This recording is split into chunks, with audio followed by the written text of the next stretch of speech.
All right. Yep.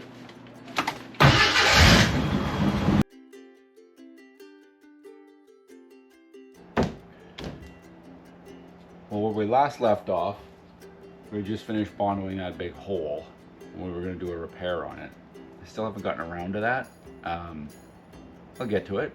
Wanted to get some sanding done on the Bondo that we have applied so that we can see where we've got some low spots where we may have to apply some more.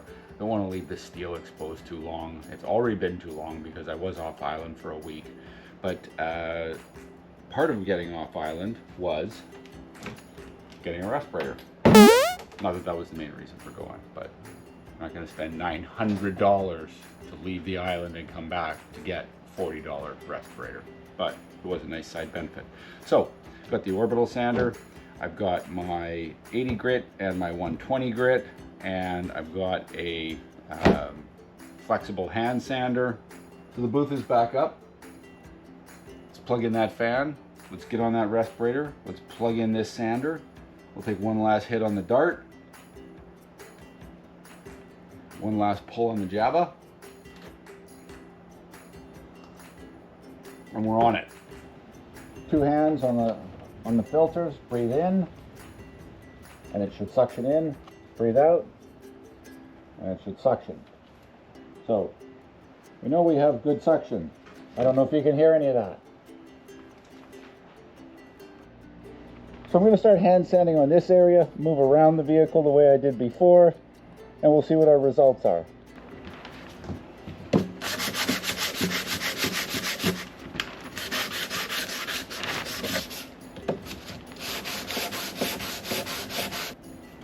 Once I blast that off with the air, I can see the low spots. I'm going to have to fill some more, but that was expected.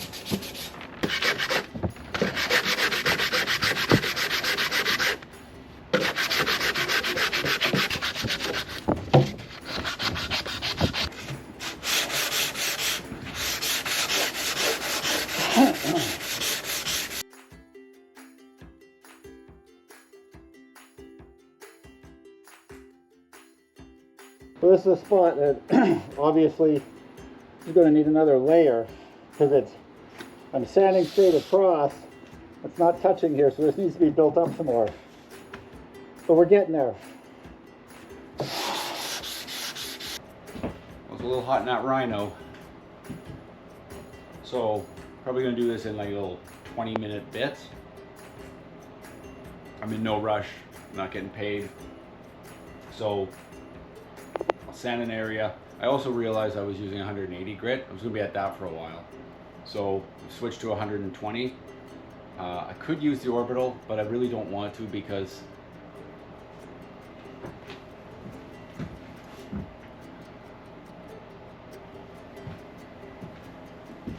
wouldn't be appreciated, I don't think.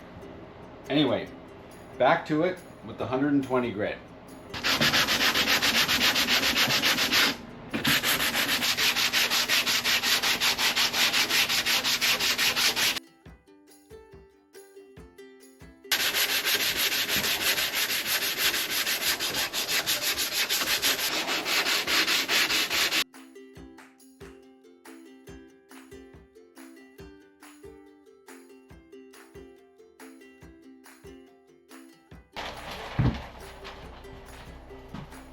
Okay,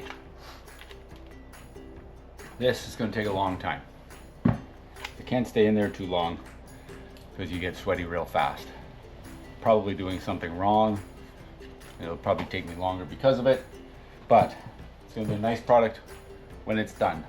And I am going to have to take that orbital and go all over the body again because I can see that I've got rust starting to move in because I left it too long before I got this sanding and priming done. So one of the other things that I wanted to do now that some of our parts are starting to come in is this. I want to get the shackles and bushings replaced on the front and rear leaf spring. I ordered some boomerang shackles. They're going to add a little bit of height. They're also going to improve the ride apparently. So while I'm waiting between bouts of sanding, I might as well start to get those things taken apart, get the old ones off, and get the new ones on. why not? Let's get started on that. So while I'm in here sanding, I might as well sand down all of this red that I think I did this in chapter 3. I just kind of quickly went in, sanded it down and brush painted because I made the decision to go to a different color because I bumped into this. Now all needs to be sanded down. And in order to do that, the good folks at Rock Auto included some packing paper with a recent purchase. So that's going to get used to mask off the roll bar padding. Now, why not zip it off, Williams? Why not just zip it off and then you can paint the whole thing? Well, the problem with this is this thing sat in the woods for so long that the canvas on the end of the zippers, so you got this vinyl and then you got the canvas that holds the zipper on. Some of that is so delicate that if you try to unzip it, it's just going to tear. So made the decision not to do that. How do I know that? I've got this blown zipper. So we're not going to do that anymore because I don't need to try to figure out how to replace this. I'd rather just mask it off. So let's get going on that. Oh.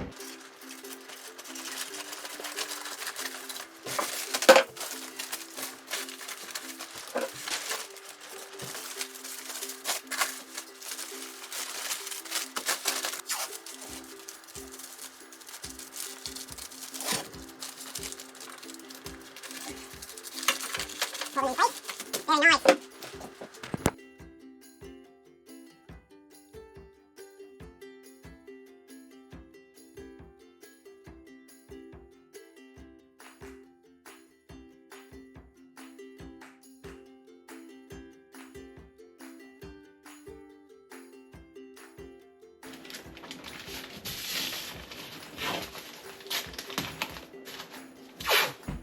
Leaf springs are sitting there nicely.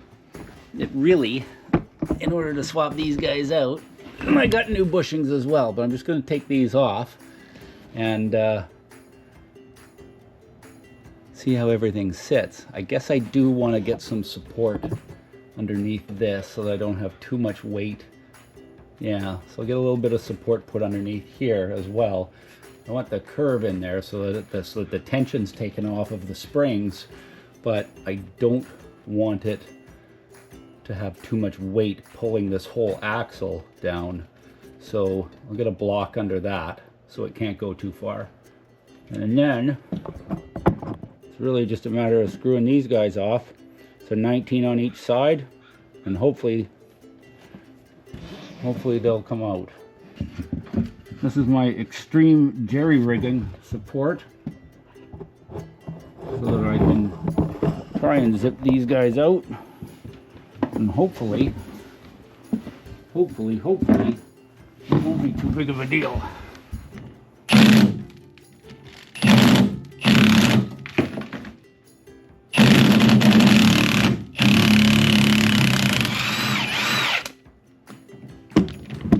One for one.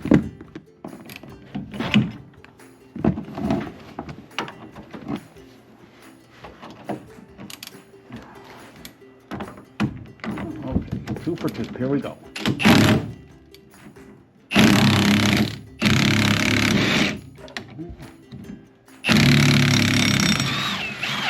Two for two.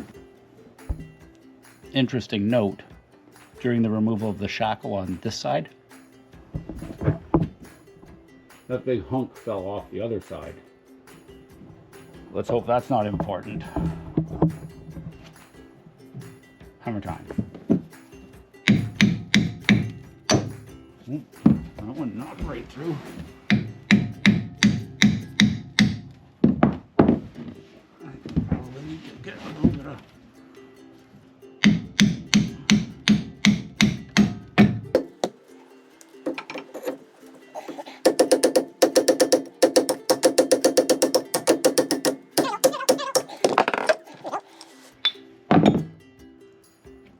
see if we can get this thing pulled out, this bushing. Swap the bushings out, put the new shackle in. Bing bang bong. It's a nice easy project. I don't even need the brother here for it, hopefully. Just gonna get a little bit of heat on the outside of this, and then I'm just gonna try to hammer these through there's a sleeve, like a big roll pin in here, a sleeve. I'm gonna try and knock through, but I want to heat it up a little bit first.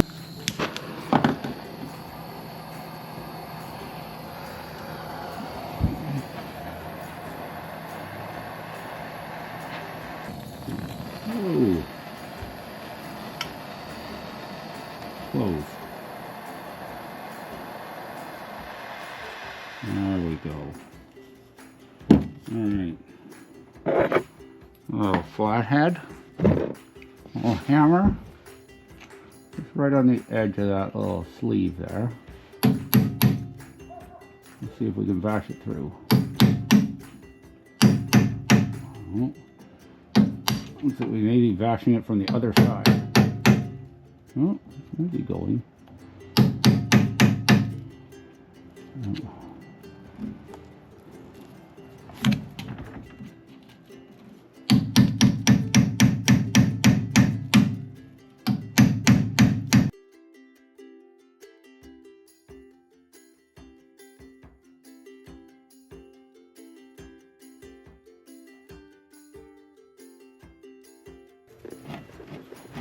Oh, come on.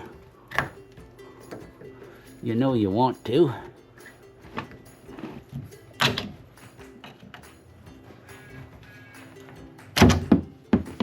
Nice. Done. Bushings out. I'm gonna have to clean that out, grease it up a little bit before the new ones go in. But that are now out.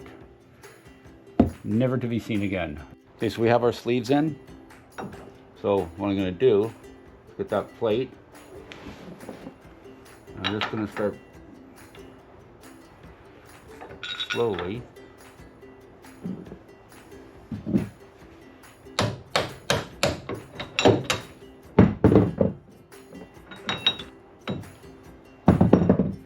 because of where the fuel tank sits in this Jeep. I want to make sure that I've got the bolts with the grease nipples on the outside so that I can have access to them. Otherwise, once that fuel tank goes in, I'll never be able to access them.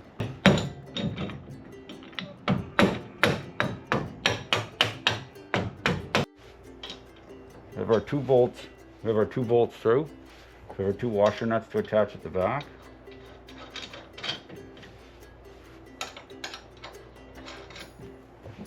And then we'll put our stabilizing bolt through. Now, fortunately, these all use the same size. So, a wrench at the back.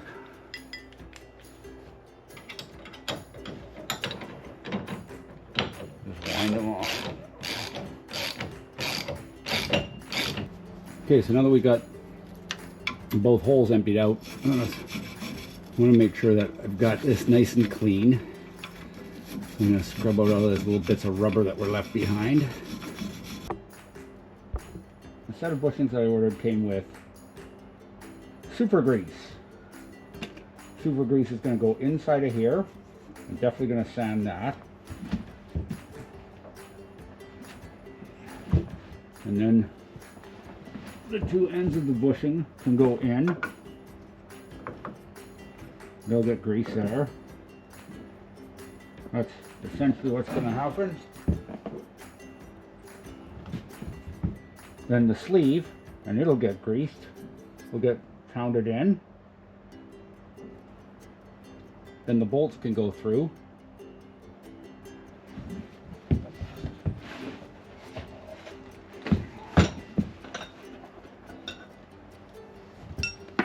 With the shackles. With the shackles, they have to be angled boomerang out, so that the point is kind of going into the front of the vehicle, and the ones on the front will be pointed opposite.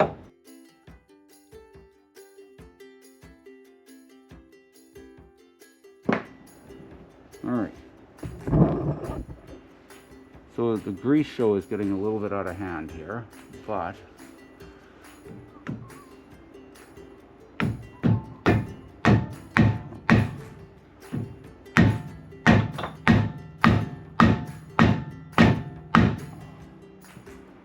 that's one half.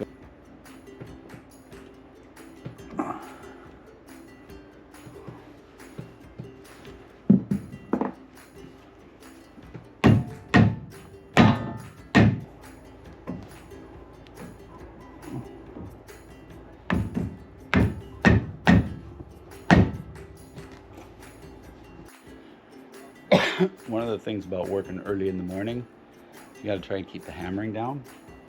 So it tends to lead to some pretty interesting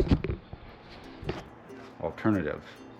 So instead of hammering, I've got this big old bar clamp. I'll just slowly turn them in.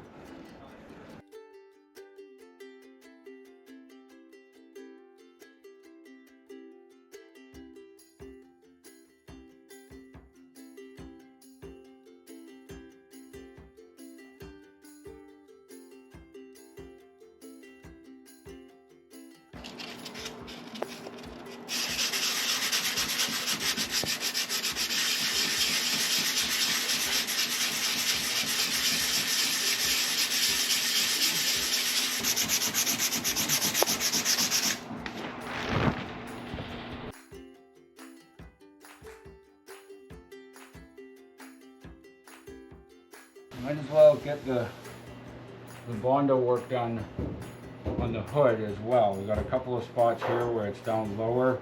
You can see from when I sanded that we do have a couple of drops in here. Not big, but might as well fill them as well.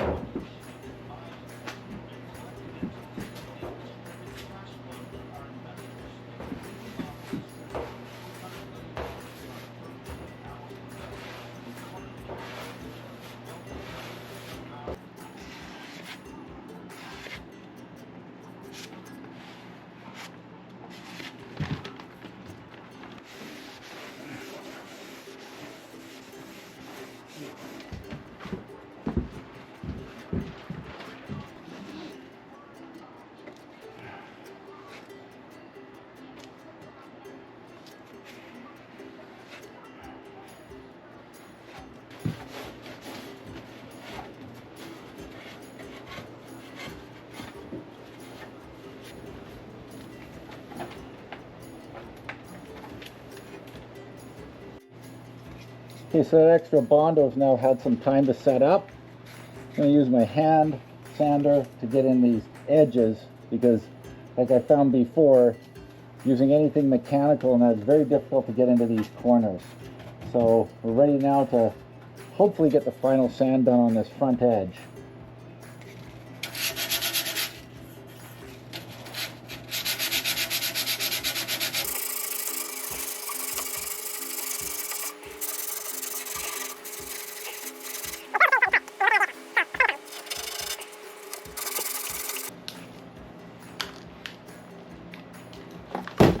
Outside the booth now, so let's get this guy sanded down.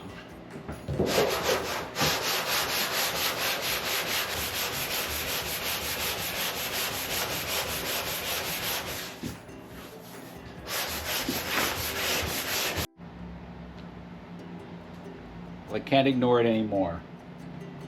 It's time to try and build a piece of metal and attach it in here so that I can try and give the Wrangler back some of its prior glory. Now, what I'm going to do is I'm going to try and do a template. Because I don't have any regular paper, I'm going to use this old transfer form.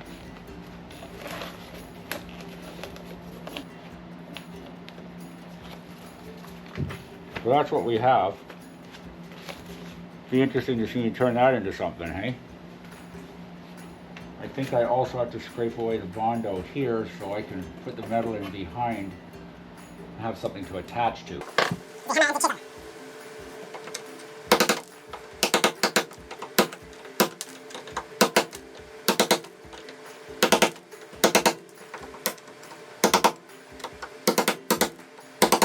A little bit up the side here, I need to be able to get the metal in behind, so.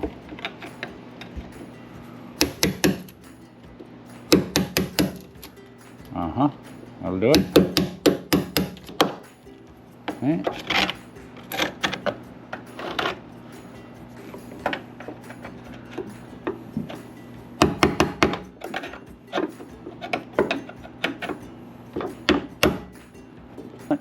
Up yours. There you go.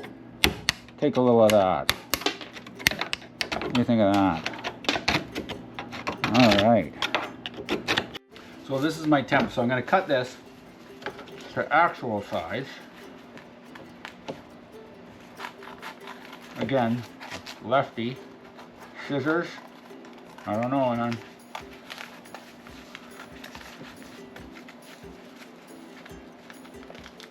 So if that's roughly what we're going to look like.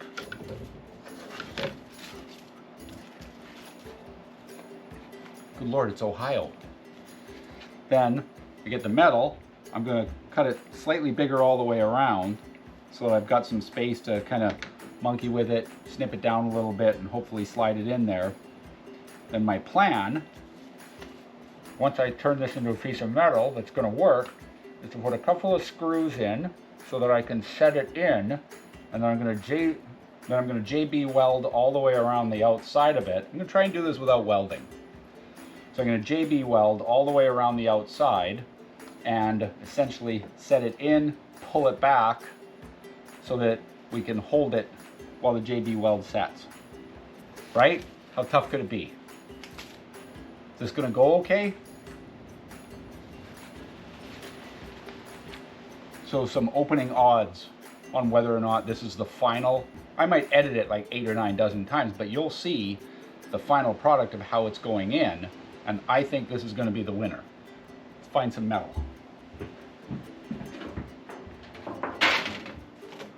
What I am not going to commit to is how many of these I'm going to have to go through to get it right. And a Sharpie.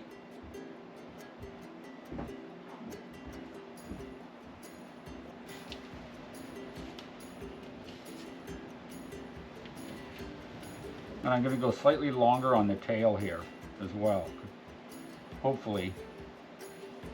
There. Alright. Now, let's see whether or not these left-hand pin snips that I picked up are any good. Alright. Designed for a lefty. We're about to find out.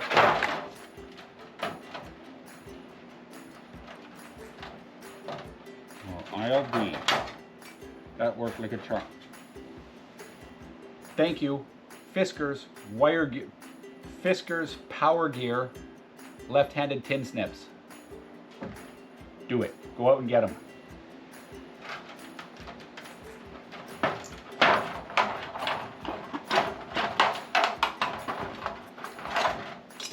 If you have a lefty in your family, Christmas time, get them.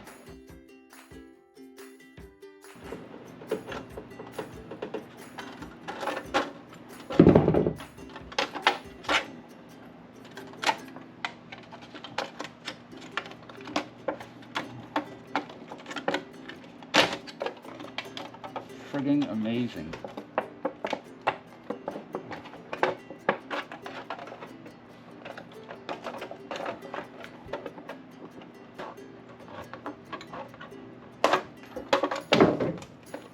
Okay.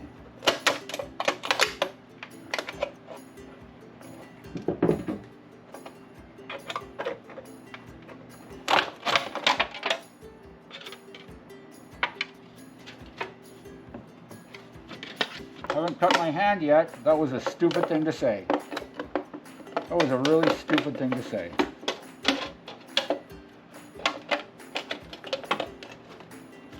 A couple of screws through here, final fitting, and then it's JV weld time.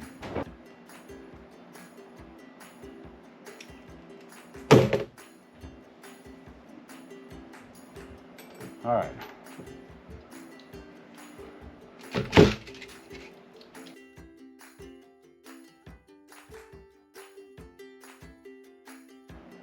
Well, there she is.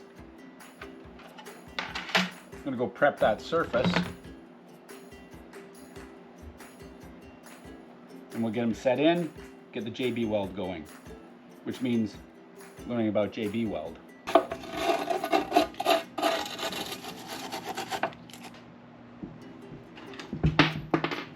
Well, this is gonna be a shit show.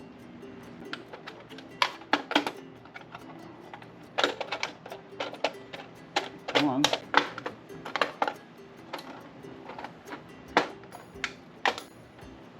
Okay, not at all unhappy. So the key with JB Weld is evidently ratios. Disposable surface, 49-cent tile. Nice that they put the penetrator right on the back side. Equal parts. So I'm going to go professional JV weld. I'm going to go about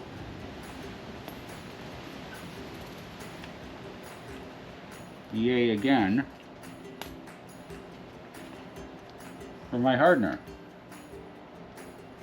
And similar to Bondo, I guess, you mix these two. Let's go see what damage we can do. I'm definitely going to need more. Do the same up here.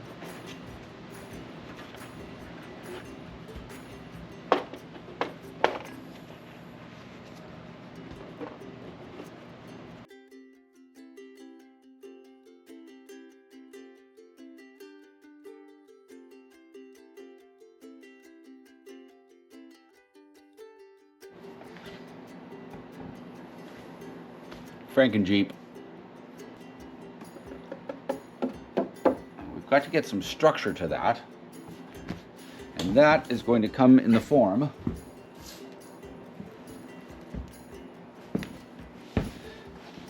of metal mesh. Apply some up in here. Just like that, we're going to be ready to Bondo this fella.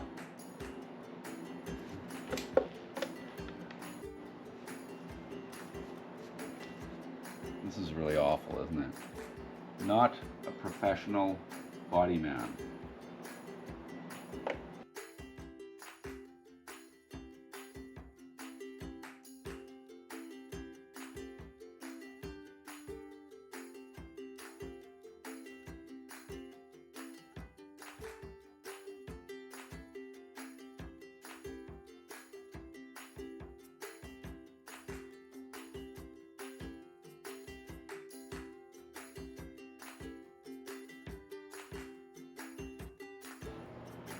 Okay people, that's just coat one. Stick with me. I gotta build it up. I gotta build this up because this thing is gonna go up higher and wider, and dare I say, rightly so. All right, coat number one is now sat for an hour. Got a new javel on the go. It's time to apply coat number two. I think I'm gonna wind up having probably 4 coats on there before we get out the sander, but we'll see.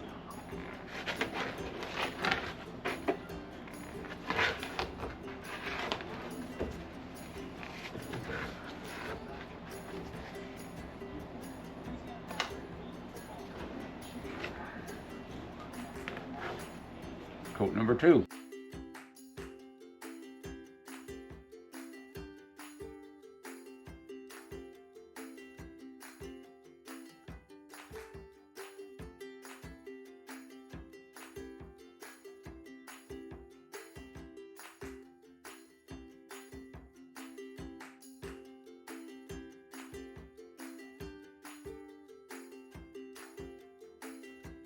So as I get ready to prime this guy, because I'm going to prime the fenders as well, so I'm not worried about them, but I do need to get a few more things masked up and a few more things removed in order to be ready for priming. Things like this little light here, for example. And it does. We can pop that back in there. We'll have to clean him up, and then I'll get a bucket for all of this stuff.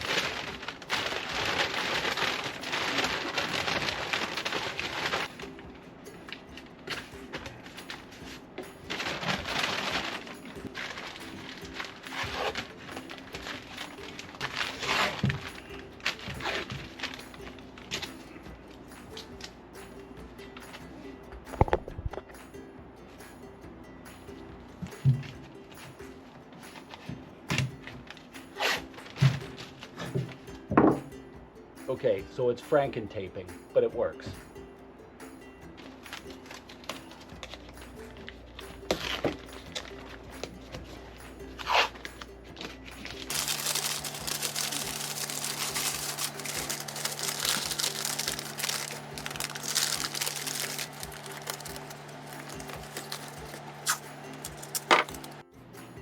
For coat number 3, we're busting into a new container, which got a nice new color.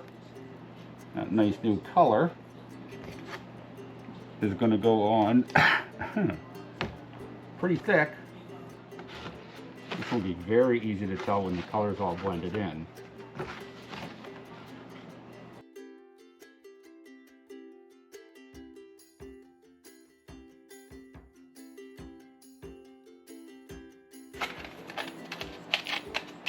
Well, I've heard it said that the Lord hates a coward, so with that in mind,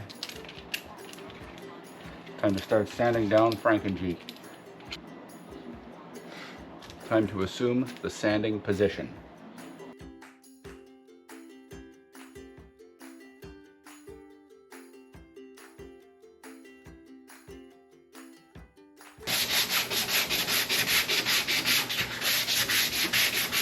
Don't forget, sanding in a crisscross pattern, and now in high speed.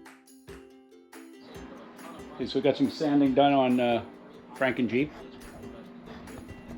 and we're down to a spot where I can see the high point of the metal is in these two little bits here. So my job now is to take these low spots, fill them in so I can feather it out so that we're flat going from up and then back down. That'll be the plan. And I gotta get this stuff away from the fender a little bit, and we'll be good. So, another layer, another layer. Gardner going, huh? Shocking. Back kicked it rocking, actually, let's say.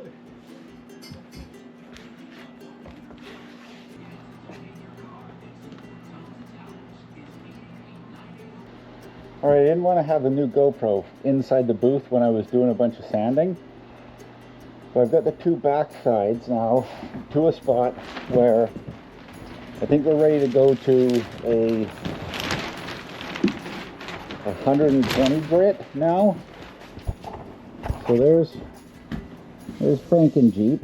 It needs to be feathered still.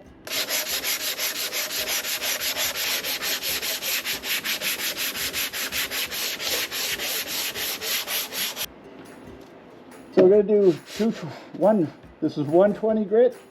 I'm going to do 220 over the whole thing. Then we'll be ready to prime. This is where I'm going to end chapter 8. We got our shackles done. We got all the body work done. We're ready to prime for chapter 9. My new costs on top of our carryover, on top of the fact that I completely missed costs from the last chapter, gives us our new total. It's really starting to add up now, but it started, which is awesome, and we're going to have some color on this thing in chapter 9. Thanks for watching, and we'll see you next time.